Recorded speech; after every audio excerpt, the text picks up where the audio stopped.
Hi everyone, good morning. Hello, this is Isaac. Isaac, what did you want to tell people? There's money in the whale. There's money in the whale. In case you were wondering, I wish we could all find money in a Lego whale. That'd be pretty cool.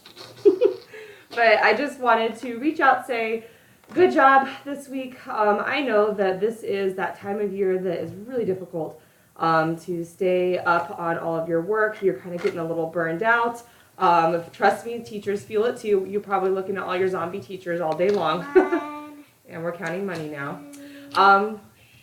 But I just wanted to tell you that I do appreciate those of you that are staying on top of your schoolwork, those of you that have so many extracurriculars that you're doing and still managing to manage your time, okay? Please reach out to me if you have any questions, and I hope you guys have a great weekend. Really short check-in today, guys. Talk to you later. Bye.